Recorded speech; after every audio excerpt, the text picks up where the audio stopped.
Welcome to the Wealth Without Wall Street podcast, your guide to understanding how to get out of the Wall Street rat race and start your own mailbox money lifestyle.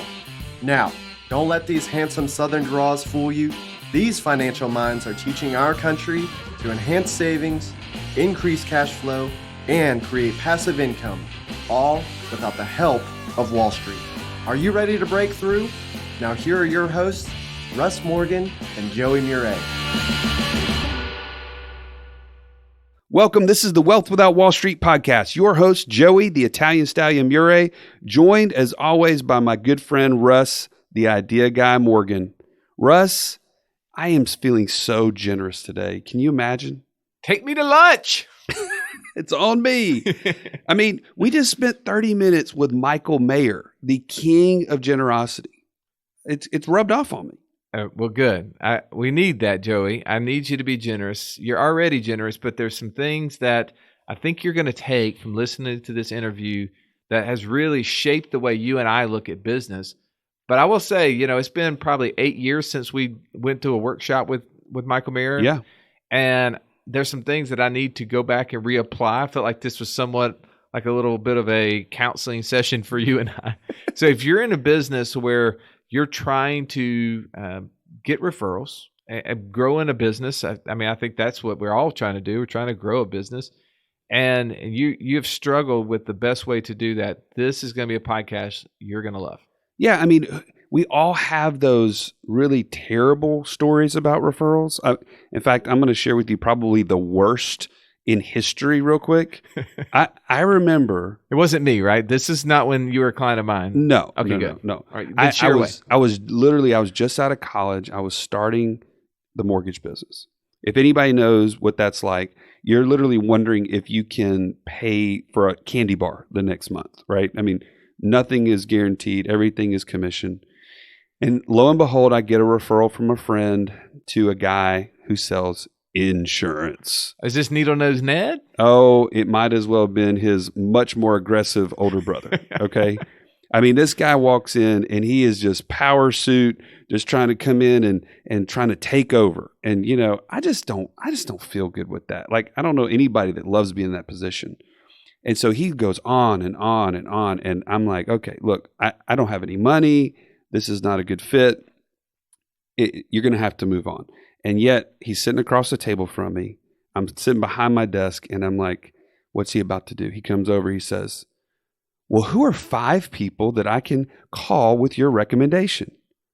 And in my brain, I'm sitting there thinking, I wouldn't give you anybody's name because I don't want to do business with you. Why would I give you? And out of my mouth, 5 names come. No, you didn't. Literally. I'm like spewing at the mouth 5 people's names. Oh my goodness! Wait, like I'm hoping these are like really bad friends that you're like, okay, I'm going to give them to this guy. No, they quit being my friend after that. Okay, because then I felt so guilty. I don't know what happened.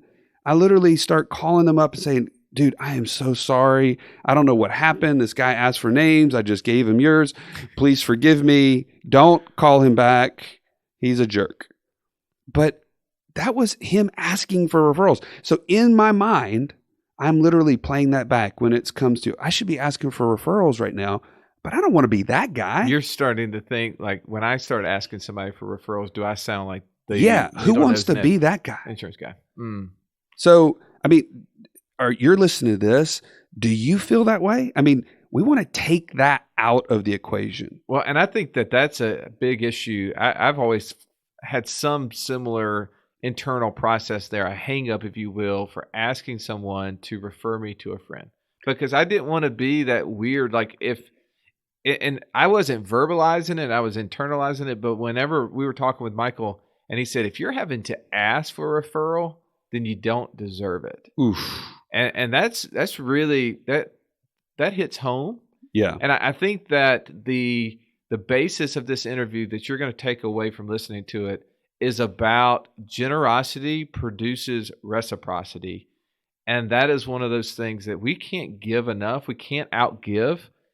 And the beauty of this interview is him sharing ways that we can help give love, give appreciation, give generosity, and just watch how our business grows from helping other people grow their business. Yeah, this is a fresh take on building your business the right way, one that you will love. You cannot miss this interview with Michael Maher. Let's go ahead and jump in. Have you ever had the thought, I really am not saving enough for the future? And at the same time, you're sitting down to write an enormous check to the IRS every single year for $100,000, $250,000, $500,000 in taxes? Guess what? We just found the money that you should be saving, and it's been under your nose the entire time. Go to freetaxwebinar.wealthwithoutwallstreet.com and learn how the wealthy are paying less in taxes. You can implement these strategies so that the next check you write will be to your financial future and not to the IRS. Welcome into the show, Michael Maher. We're so glad to have you on the show today. Oh, man, thanks a ton. I appreciate it, Joey, Ross. I'm looking forward to it, and thanks for having me on. Well, having you on the show is really cool because Joey and I obviously love a lot of your books and the things that you've done in the past. We've spent some time together, and knowing that your business has been built around generosity, it's really cool to have you on. And this show is going to be kind of selfish on our end because there's a lot of questions we're going to ask that we really need help with. So maybe more like a therapy session for Joey and I. Do you charge? Those are always the best, right? You're genuinely curious about the content, so those are always the best. And I'm here to help. I may be asking you guys questions too, so be ready. Hey, we'll take it.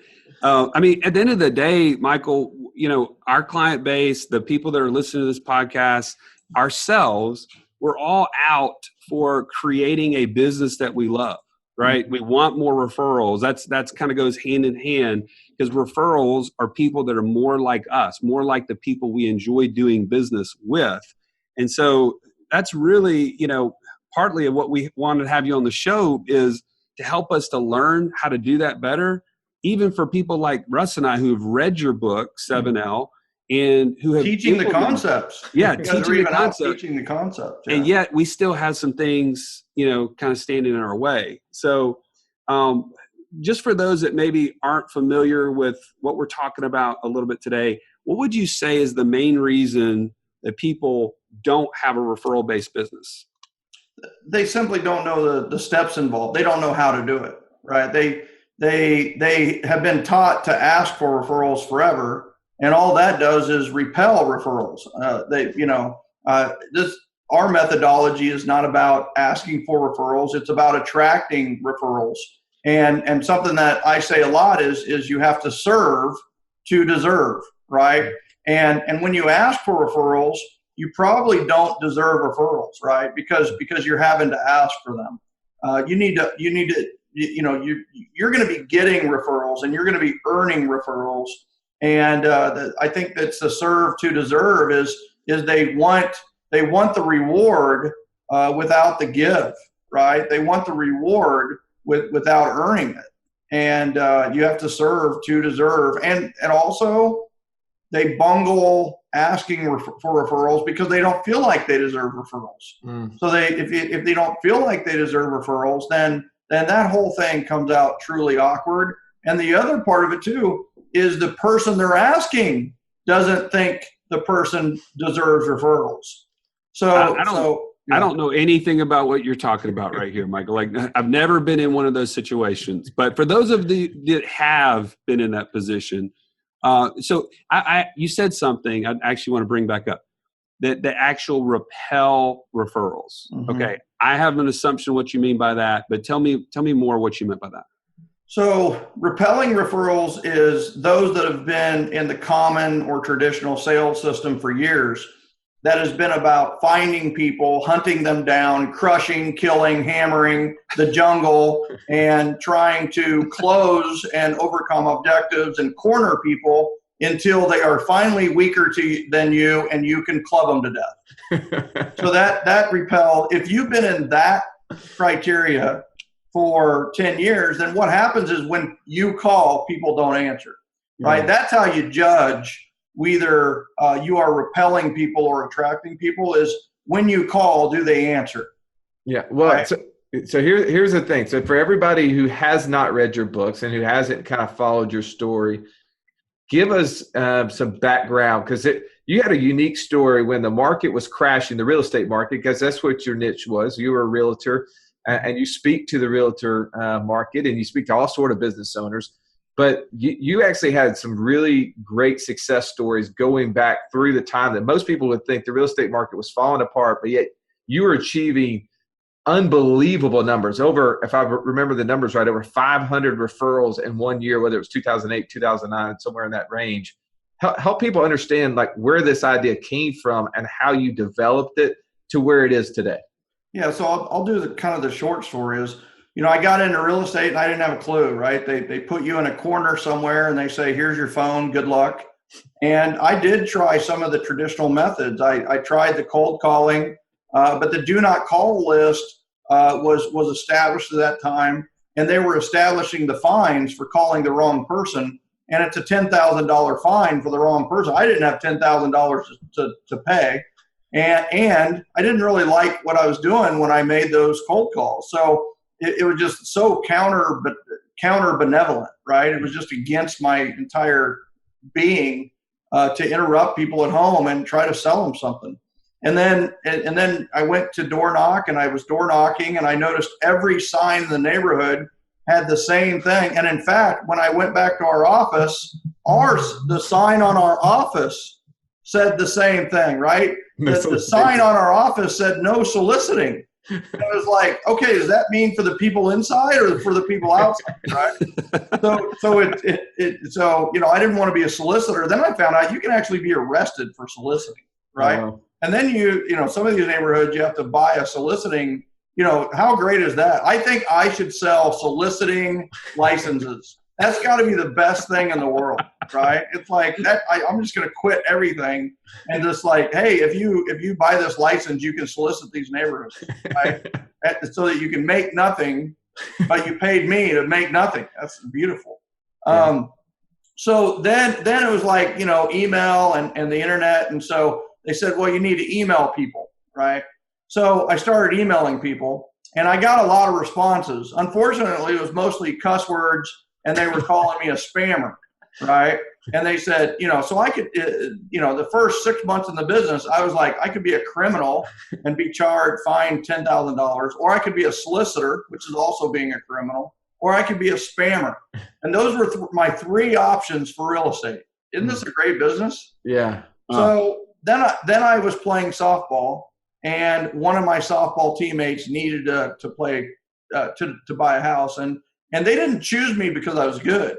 They chose me because they didn't want the team chemistry to be messed up. So I didn't get it because of any reason that is me. It was entirely Davey being and Davey is a great team player, was a great team player, still a great team player.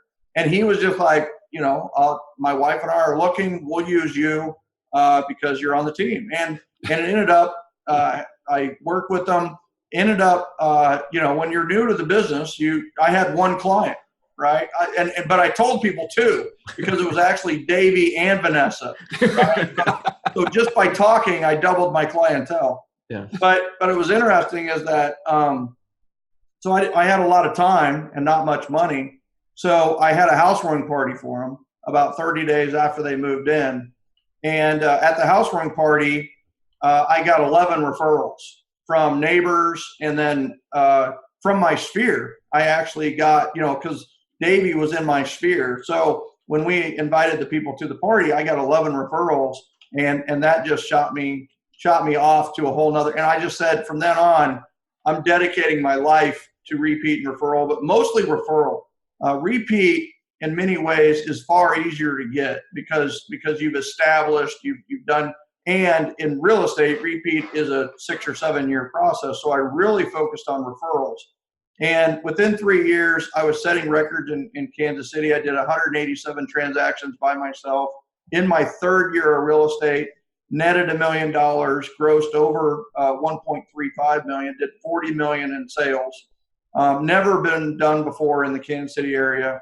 And wow. And then after that, continued to get over 500 referrals. After that year, I got 250 referrals. The next year, I got over 500, and I was getting over 500. And then 2009, like you were talking about, the worst market in Kansas City history. I got over 600 referrals and we did 255 transactions. Record year in a record-breaking sad or bad Kansas City market. So that's when we knew we were onto something, is that in a good market, everything works, right? You can be pushed around. You can dress up like the Easter Bunny on Christmas or Santa on Easter and get business in a good market, right? And in a bad market, people are looking for someone they trust, right? So I was hearing stories that were unbelievable about people who were nearly going to lose their house, and just a lot of very, very powerful, sad stories. And we were able to save a lot of them, because I had done a good job before in getting them a good value in a good neighborhood and not selling them something that backs up to a train track or a busy road or electrical plant. I got them into a good investment. So yeah, they didn't make much. In some cases, they had to bring 5 or 10,000 to closing, but they weren't like their neighbors around the corner who lost everything. Yeah. Right? So you said something during that time that I kind of picked up on. Well, I'd hope so. I talked for like 7 minutes straight. That's like the most I've ever talked. It's like if you talk long enough, it's like the monkey could produce Shakespeare's works if you let him type long enough. Well, the other epiphany on this, though, and I know we haven't talked in a long time, is my attention span is pretty small. So the fact that I pick up on anything and hold on and retain it is hard. We both got something going for us there. At this point, your listeners know that's not the truth. No, they do know it's the case because they know how quickly I forget whatever Joey says and then I respond with something completely different. I think they think it's being rude. We're the same thing. That's the worst, right? Exactly. It's such a good idea. And they're like, yeah, Joey just said that. you mentioned, by the way, yes, he does say some good things every once in a while. You said something a second ago that I really picked up on was the team approach. You talked about Danny being a great team player, but I think of his name was Davey, by the way, not Danny. Okay. Yeah, exactly. D-A-V-E-Y. His name is Davey Davis. That's not his real name, but everybody called him Davey. Yeah. So one of the things I picked up on, other than for not knowing what his name was correctly, but was that he wanted to be a good team player, and he saw you as a part of the team, not only as a softball team, but he ultimately ended up seeing you as a part of his team. It's kind of almost like a financial team to some degree. I mean, your real estate is a huge investment, and I'm assuming that down the road you probably built other team members around you. How important do you think team is in helping you build a referral-based business? Listen, it's everything and everything, right? I mean, your family should be like a team, first of all, right? And so the team is together, everyone, not you, but everyone achieves more. That's the acronym for team that we've heard and so on. But it truly is. So an example that I'll give very specific. I mean, team is everything that I do, because I build a team called a board of advisors who help me in my business, right? So I would have my best clientele, and I would have dinner with them quarterly, 8 to 12 people, and I would ask them their opinions on success and business, customer service, referrals, wows, client appreciation events, all the different things we were doing. I would ask for their advice before I did it, because even to this day, if you think what your customer base is thinking, knowing, worrying, you don't, right? There's only one way to know, and that's to ask, right? So we need to, so that's what my board of advisors was. I took my best and I asked them, what should I do around this? Like my slogan, I had all these different slogan ideas, and I had this one, it was like, we're not number one, you are, right? And they were crazy about it. They were like, oh my gosh, that's so good, because all I see on the postcards and in the paper and on the internet is this is number one agent Joe, number one agent Cindy, everybody's a number one agent. But what you did with we're not number one, you are, is you totally turned it that to where it should be, and that's on the client. So that's just one example. So team of advisors. Now, speaking of team of advisors, this is something that I think everyone, no matter what business they are, a dentist or a pie shop or whatever it is, that they should incorporate is, who are the other businesses that are similar to you and team up, network, and mastermind. So one of the things that I did for Davey and Vanessa that he continues to thank me for to this day. Now, I'm not active I've sold my real estate company 7 years ago. But what's amazing is the impact we have when we're in business. One of the things that I did is that 30 to 45 days, even up to 60, we would have a housewarming party with all of our clients that bought a home. 90 days after closing, I would team up with 2 financial planners, an attorney, an insurance agent, a wealth advisor, and we would go in the room, and we did this with Davey and Vanessa. So Davey and Vanessa were sitting at the head of the table, and around the table were the smartest people I knew, right? And then I was there, which, that made me sound smart because I didn't talk the whole time. So they could ask any question they want during what we called the wealth building consultation. And so Davey and Vanessa, they were smart, man. They're smart. They're doing really, really well, right? And they did it by coming to the wealth building consultation. They had like 7 questions ready for the people around the table. And now I do have people who come to the wealth building consultation with, they just show up, right? Well, we have people who don't show up, right, for the wealth. But we have people who just show up and they're like, talk to me, right? And it's like, well, we really want to help you. What are the questions that you might have about insurance or financial planning or, even like wills and trusts or whatever it may be. And now, was that a win-win-win? Well, yes, it was definitely a win for me because I had the opportunity to share the smartest people I knew with my clientele. Was it a win for them? Oh, yeah. My brother literally launched, he's an attorney, one of the top attorneys in Kansas City. He launched his business basically from those wealth building consultations where people, when they have legal advice, they go to Rob Maher, And then, so it was a win. My insurance agent did very well in those meetings. And then was it a win for the client? Are you kidding me? They're sitting there and it probably cost them $10,000 to sit in that room, if they had to pay it and piece it out to the different people. Yeah. So that was the team approach, right? Is everywhere we're looking to team. When I go to a city, I'm calling the people I know in that city, and I'm having a call where it's like, hey, what should I do? Like, what's the spirit of the market? What's going on? How are the agents dealing? Are the agents up or down? Or, what if I could talk about anything, what should I talk about? Right. So I'm a firm believer in collaboration over competition, right? Well, if you think somebody's your competition, you're wrong. You are your only competition. Well, no. We in our company, we have a meeting every Monday, and we kind of go through this creed, and that's one of the things we talk about is sharing with our industry, right? Helping improve those around us, because it only improves and rises everybody a part of that. Because at some level, we're all we're in that what is it called in the farming industry where you're doing cross pollination or whatever. Yeah.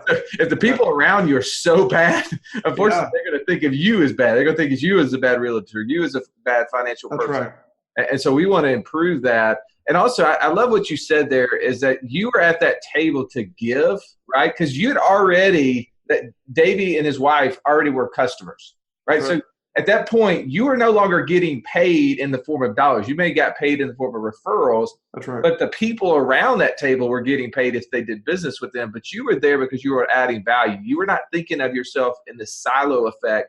You were figuring out how you can spread it. And that's a really cool thing. And I think that's something that we all could learn from, and how to be better referrers, right? Well, and let me jump in to piggyback that. That kind of goes along with, I think, one of the things that stand in the way of most people is that they don't want to seem salesy when they ask for referrals. I mean, we kind of hit on that at the beginning, but you're there literally to give. And what did it do? I mean, it attracted referrals, I would assume. I mean, what kind of responses did you have? Obviously, they were thanking you, but how many referrals did you get from something like that? Well, here's the thing, right? So who do you think I got referrals from? Yeah. Everybody. Everybody in the room. Think about that, right? So I would get referrals from everybody in the room. And so what was it based on? Giving value, of course, right? Generosity leads to reciprocity. It does. It just does. I mean, especially in the business world. The other thing too is with my community, with my client base, customer base, my sphere of influence, whatever you want to call it. Pretty soon, people understood that referrals were more valuable than money. Right? The best way to pay me is not with money. The best way to pay me is with referrals. Yeah. And that was the culture of my community, is that if you're in my community, you're gonna share introductions, connections, and referrals. And it was a vast network of people who were sharing referrals. Right? Now, some of them were leads, not referrals, but I'd rather have the opportunity than not have the opportunity, right? We were talking before the show, Joey, you had a couple of referrals for me, right? And you're like, I'm not sure if this is up your alley or a great fit for you. And I'm like, how would you know, right? Let me talk to them and we'll see. And regardless of the outcome, I appreciate the opportunity, right? Yeah. So, Joey, you said something else that was, very, very, apt, and that was when the whole team concept is very strong, but there's this generosity leads to reciprocity, and we need to train. I'm doing this tour, the Army of Ambassadors tour. Like, I want to help people build an army of brand ambassadors, and that's salespeople for your business. But here's what's cool: is those salespeople are unpaid salespeople.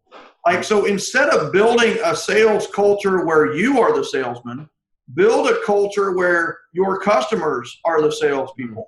And in today's world, that's bigger than ever because of social media, because of the internet, because, people have more of a voice and can reach more people than ever before. And quite honestly, if you talk about yourself, the problem with a lot of salespeople, a lot of business owners, is they're talking so much and so loudly about themselves that nobody else can get a word in, right?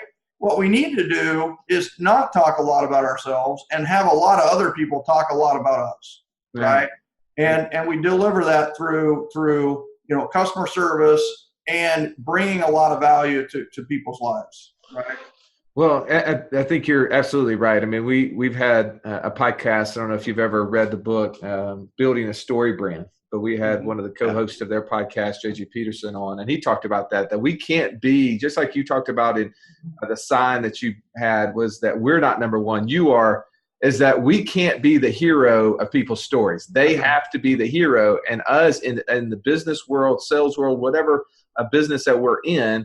And a lot of you that are dentists and physicians, you think that you're not in the sales world, but you are. You're influencing somebody to make a good decision, and they have to spend money in order to do it. That's sales. And we can't be the hero for people, but we do need to put ourselves in a position that we're listening to what they have to say, and we're helping them get what they want. So I want to kind of take this down the road, because there's a lot of internal conversations that people in, again, I think almost everybody's in sales, like the librarians in sales, the school teachers in sales.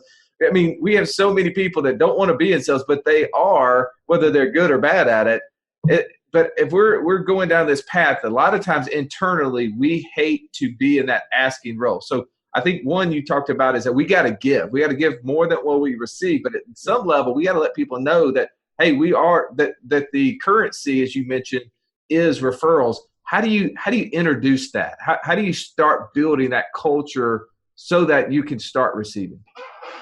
So I help people build businesses based on love, generosity, and appreciation, right? That's what I do. Everything you do should be based around love, generosity, and appreciation, right? Generosity is proactive giving. So you have 100% control over living in generosity, right? And then things are going to happen to you, good and bad, and referrals are going to happen. And that's where appreciation occurs, right? And appreciation is love in reaction, right? So we have generosity, which is love in action. And then we have appreciation, which is love in reaction, right? And if you're just living in generosity and appreciation, then you're living in love, right? And this isn't foo-foo, this isn't fluff and stuff. This is using the most powerful superpower we have, which is love, right? Love is the superpower of the human being. Love above all. So what does that look like, right? It's this generosity. You're always giving value, always looking to give. And then what happens is people will either know how to reciprocate, or they won't know and they won't reciprocate. So we need to be really specific in the way that if you want to reciprocate, if you want to give value back to me, it's referrals, right? The problem is we don't even, in many cases, people don't know what they want, right? They don't even know what their business needs or wants. So they don't put it out there that they want, need, or are attracting anything, right? But what companies that we teach is it's referrals. So an example, real ultra specific example. So is people, you give value, help, like you do a board, or here, I'll give you an example. The wealth building consultation, the WBC. You're sitting around the table, it's good, you break up, right? Davey and Vanessa leaves, and the insurance agent's there, and the insurance agent just probably got a client. Davey and Vanessa are going to sign up with the insurance agent, and the insurance agent, let's call him Matt. Matt goes, Michael, that was awesome. That was so fun, and it looks like Davey and Vanessa are going to work with us. How can I help you? And the answer that I would say is referrals, right? He would say, how can I help you? I would say referrals, right? The answer is always referrals. Referrals is not a question to ask. Referrals is the answer, right? What we have to get really good about is getting others to ask us how they can help you, what can they do for you, how's the market, how's business, whatever it may be, and your answer is referrals, right?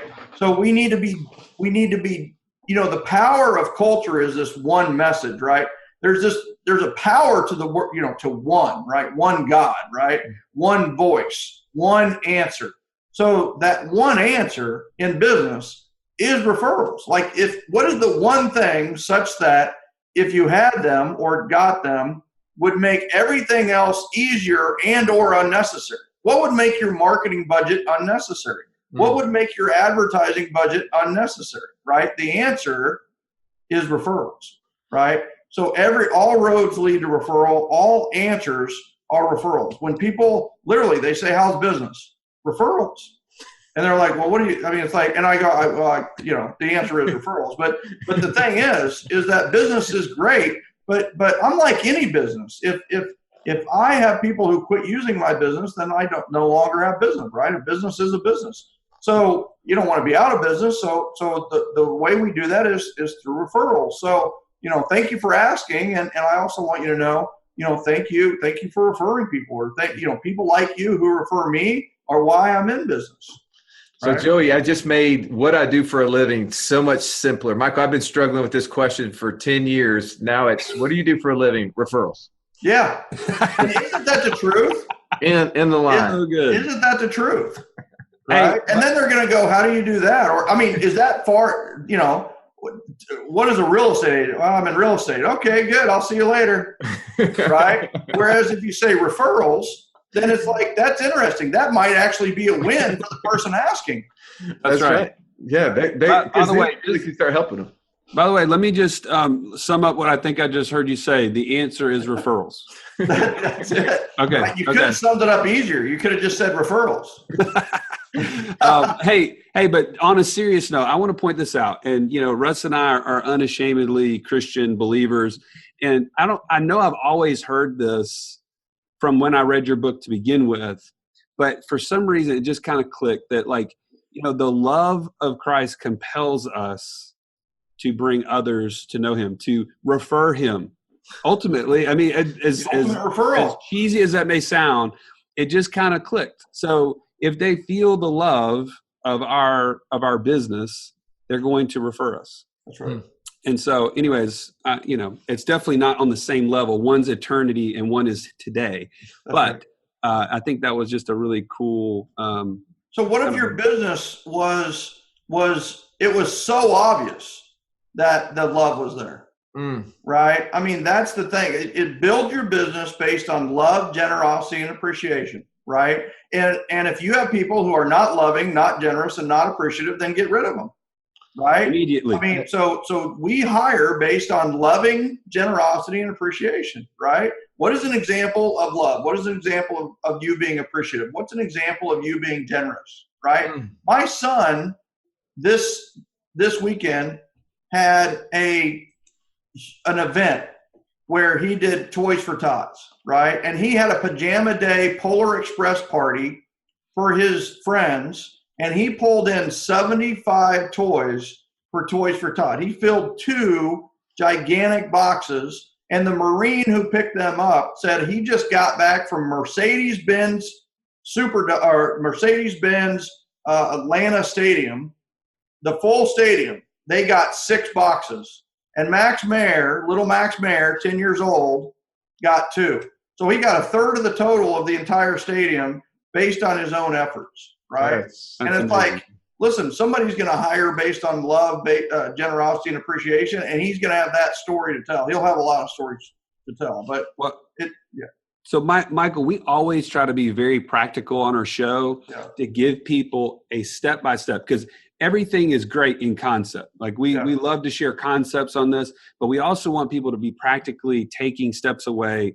And I don't want to put words in your mouth, but it sounds like if we could put our whole entire business around the idea of love, generosity, and appreciation, and practically do steps in light of that, then that would be a game changer for many of the people listening to. I know Russ and I are going to walk away and immediately start implementing some of this.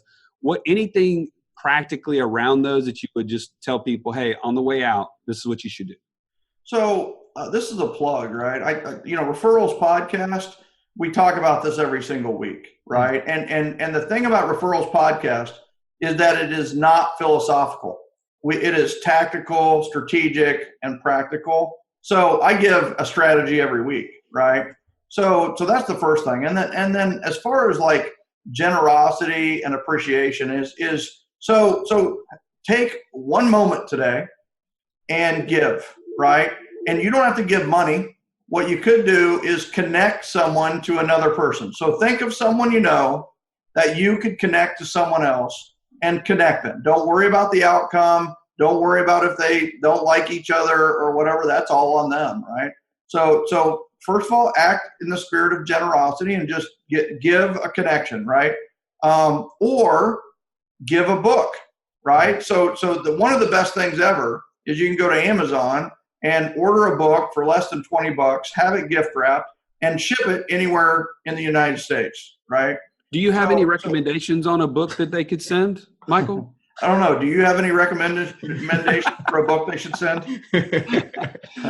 Well, we definitely want to make. I don't want to do any shameless plugging whatsoever, but I just want you to know that there's a really good book that I love. 7 levels of communication. Yeah, for those of you just listening, driving down the road, not seeing the video footage of this podcast, he might be pointing at a book over his right shoulder that he happened to author called 7 Levels of Communication. Yeah, 7L would be a good start, right? It's a love story that even a guy could read, obviously. Yeah. And I didn't mean to cut you off. Keep going. I'm sorry. Yeah. So we talked about the story brand, right? And how we need to be the guide on the side, and the hero is really the client, right? Right. And so that's something everybody might want to take from this is just do a little research on the 7 steps to a successful success story, right? I give 7 steps on how to write a story about every client that comes into your operation, right? And then you gather these stories and you categorize them into the solutions that you provide. And then your website is basically built for you, right? Your brochures are basically built for you. Imagine like in the doctor's office, one of the best things ever is when they have the pictures of the before and afters of the kids, before braces and after braces, and the bigger picture is the after, or they're at prom and they have perfect teeth, right? And it's that's what's compelling. That's what people are going to a dentist for is not necessarily preventing cavities, but having a better smile, right? Yes, absolutely. So, I think the 7 steps to a successful success story would be a good follow-up, right? Well, we know that you're a busy man, that you have lots of things. You spend a lot of time traveling and doing shows. So there's some things that you probably have coming up in 2019. Tell us a little bit about those and also how other people can find you and get access to your stuff. So super exciting year. 2019, we've been doing something called the Year of the Sphere for the last 2 years. And we've been helping people grow and build their sphere of influence. And that's the influential people you actually have influence over. And this is the year of the army of the ambassadors, right? And we're seeing a correction in the marketplace in many different aspects of the marketplace. And the time to build your army of ambassadors was like 10 years ago, right? That would have been a good, but the second best time is today. And the nice thing is in 2019, you can build an army of ambassadors, brand ambassadors, unpaid salespeople for your business who literally will finance your operations for the next 100 years. So we're going and we're going to tour different cities around the country, including Atlanta and Austin and San Francisco, San Diego, Charlotte, Phoenix, many different cities, right? So armyofambassadors.com, or you can go to genevents.com. That's generosity generation, GEN events.com. So check us out. The referco.com kind of shows all of our solutions. But I think the big thing is just really start to think about, we need to quit marketing to strangers and we need to start communicating with friends. Yeah, right. I love that. And that way, it's so costly and it's so hard to get strangers to trust us while communicating with our friends and business partners. They already trust us. Yeah. So, I think it's funny that many business owners start their business and the beginning of their business are people who know them, right? They come in, they spend the money. And what's interesting is the shop owner or whatever it is takes that money that their friends gave them and they go use it to chase strangers. That doesn't even make sense. What if we took that money and reinvested it back into our friends and family, our sphere, and educated them, train the army, right? Train the army that the number one way to help is through referrals. I love every bit of that. I think there's so much that we can take from this podcast and use, because we definitely want to have a business we love. We want to have more time to do it with the people that we want to do it with. We want to attract more people who love to help us, right? And the more that we give, the more that others want to reciprocate in that. And I think that helps us avoid, like you said, taking money from people we love and giving it to those who don't know, like, or trust us. And ultimately, that leads to lack of profit. It leads to frustration and all the resentment that we've seen in the business. So, Joey, I'll let you say some parting remarks. But Michael, it's just been a pleasure as always to visit with you. I'm always a fan of what you're doing out there, and just look forward to continue to follow you as you continue to share this generosity and love with the rest of the business community. Yeah. Guys, if you are listening right now and you are saying, okay, I've got to implement some of these things, we're going to put all these links that Michael mentioned in the show notes. So you can have them. You can have a link directly to buy his book. And don't miss the podcast that we did, I guess it was probably about 6 or 8 months ago, called Networking to Build Your Business. We share a little bit more practical things that are from the 7L book that you can also learn from. So don't miss that. And at the end of the day, let's all challenge ourselves to grow our business the right way so that we can have the right results. Michael, as always, so grateful to have you on. And we want to try to refer you as much as possible. Well, thank you both. And thank you both for the value that you're providing the world with this podcast. This is fantastic. And people are discovering wealth without Wall Street, right? They're discovering a freedom and choices and being their own banker and they're truly taking control of their finances and taking control over their lives and businesses. And I love the value that you're providing. We're both a little contrarian, but I believe that, that contrarian methodology is based on love, generosity, and appreciation. How can we lose, right? We can't go wrong. I can't go wrong. All right. Well, congratulations. Merry Christmas to you and to your family. And look forward to the next time we get to visit, Michael. Thank you both. This has been the Wealth Without Wall Street podcast. Don't forget to subscribe to the show to break free of the Wall Street mindset and begin building wealth on your own terms in places you understand so that your wealth will never run dry. See you next episode.